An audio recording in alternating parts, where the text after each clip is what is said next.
வணக்கம் மக்களே. பரபரப்பான அரசியல் சூழ்நிலையில அதிமுக மாவட்ட செயலாளர்களோட கூட்டம் இன்னைக்கு சென்னையில நடந்துச்சு.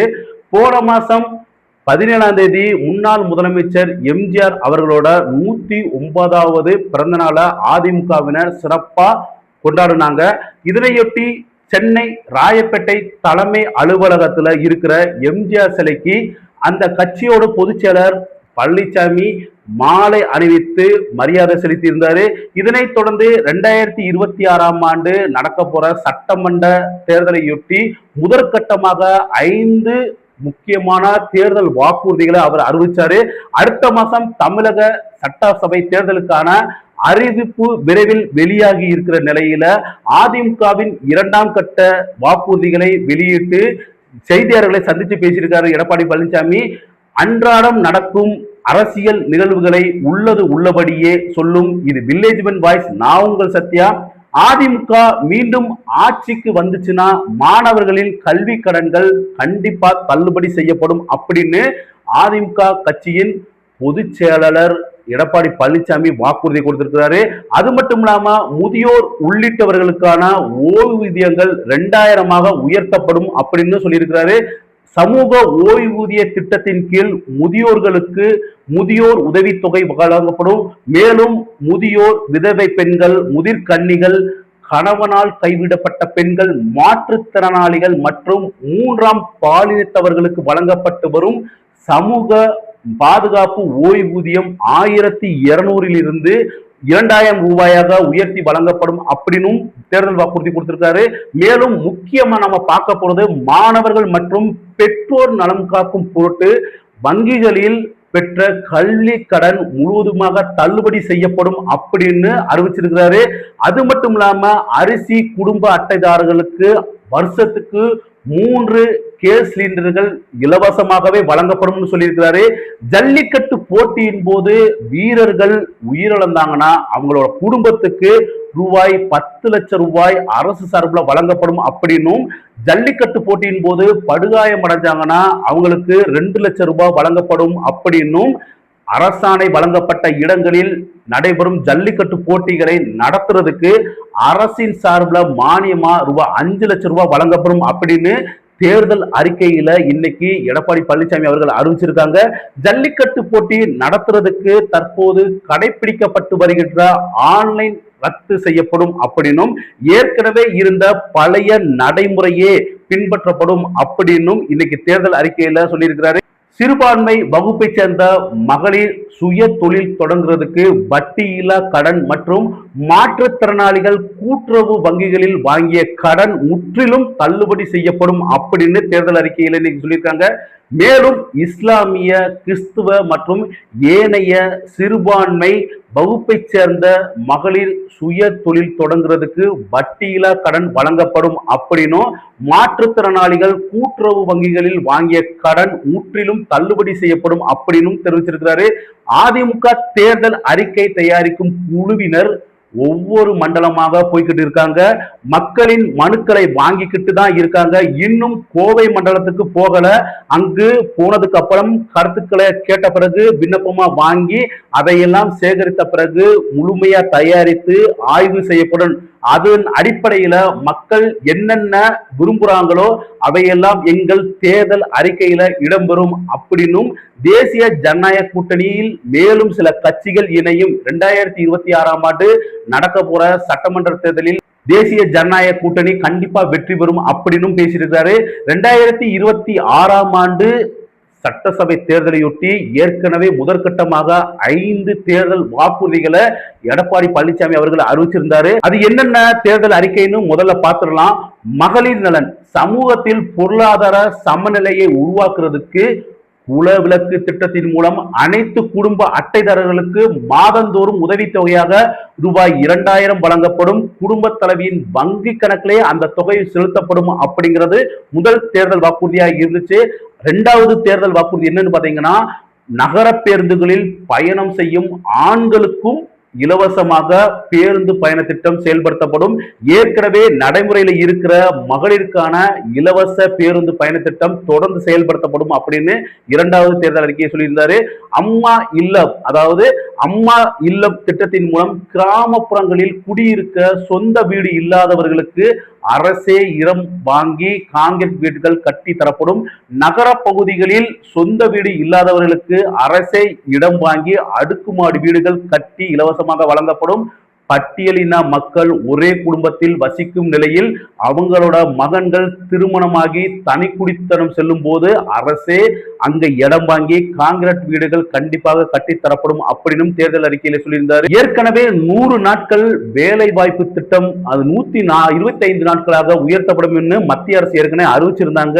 கிராமப்புறங்களில் இந்த வளர்ச்சி திட்டம் 150 நாட்களாக உயர்த்தப்படும் அப்படின்னு அந்த தேர்தல் அறிக்கையில இடம்பெற்றுச்சு. 5 லட்சம் பெண்களுக்கு தலா 25,000 மானியத்துடன் அம்மா இருசக்கர வாகனங்கள் வழங்கப்படும் அப்படின்னும் எடப்பாடி பழனிசாமி தேர்தல் அறிக்கையில் அறிவிச்சிருந்தாரு. அதன் பின்னர் செய்தியாளர்களை சந்தித்து பேசின எடப்பாடி பழனிசாமி என்ன சொன்னார்னா, நாங்க ஆட்சி செய்யும் போது 5,18,000 கோடி கடன் தான் இருந்துச்சு. அரசுக்கு வரி வருவாய் இல்லாத நேரத்துல கூட, அதாவது கொரோனா காலகட்டத்துல கூட ரூபாய் 40,000 கோடி செலவு செஞ்சோம். ஆட்சி நிர்வாகத்தை பத்தி நாங்க திறமையா கையாட்டு நிதி சுமையை வெகுவா குறைச்சோம். திமுக அரசு பொறுப்பேற்றதும் நிதி மேலாண்மை செய்ய நிபுணர் குழு அமைச்சு கடன் குறைக்கப்படும் சொன்னாங்க, வருவாய் உயர்த்தப்படும் சொன்னாங்க. ஆனா அதற்கு நேர்மாறாக திமுக ஆட்சியில கடன் தான் அதிகரிச்சிருக்குது. இந்த ஆட்சி முடியும் நிலையில சுமார் 5.5 லட்சம் கோடி கடன் இருக்கும் சூழல் ஏற்பட்டிருக்குது. எனவே மேற்கண்ட திட்டங்கள் செயல்படுத்தும் திறன் எங்களுக்கு தான் இருக்குது. அதனால தேர்தல் அறிக்கையில இடம்பெற்றிருக்கும் வாக்குறுதிகள் அனைத்தையும் அதிமுக அரசு கண்டிப்பாக செயல்படுத்தும் அப்படிங்கிற நம்பிக்கை எங்களுக்கு இருக்குது. திமுக அரசுக்கு அந்த திராணி இல்ல, நிர்வாக திறமை இருந்தால் எல்லாவற்றையும் சமாளிக்கலாம். நிர்வாக திறமையற்ற ஸ்டாலின் அரசு எப்படி நிதிச்சுமையை கையாண்டதுங்கிறத நீங்க எல்லாம் பார்த்துக்கிட்டீங்க. தமிழக அரசு 10 லட்சத்துக்கும் மேல கடன் வச்சிருக்குது, 10 லட்சம் கோடி ரூபாய்க்கு மேல கடன் வச்சிருக்குது, பரபரப்பா குற்றச்சாட்டு சுமந்திருக்காரு. அது மட்டும் இல்லாம 2 நாட்களுக்கு முன்பு நடந்த தாவேகா கட்சியோட 3ஆம் ஆண்டு தொடக்க விழாவில் அதிமுகவை ஊழல் கட்சியினும் திமுகவை தீய சக்தியினும் விஜய் குற்றச்சாட்டு சுமத்தி இருந்தாரு.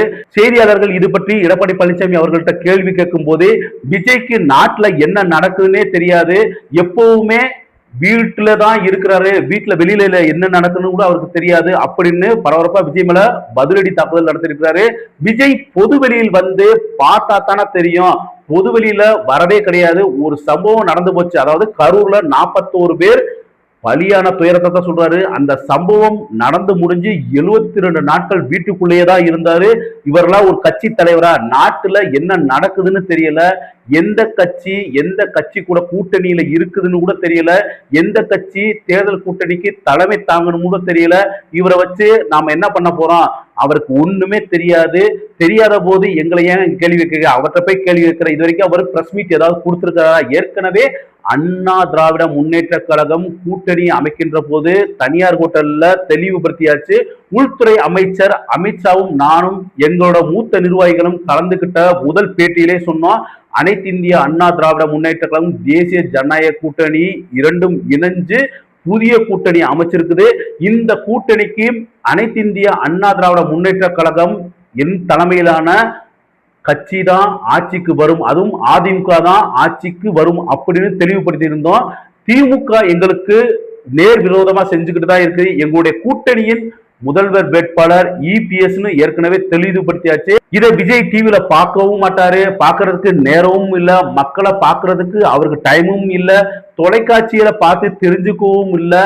இப்படி இருக்கிறவரு எங்களை ஊழல் கட்சின்னு சொல்றது எந்த விதத்துல நியாயம்? அவருக்கும் எதுவுமே தெரியாது.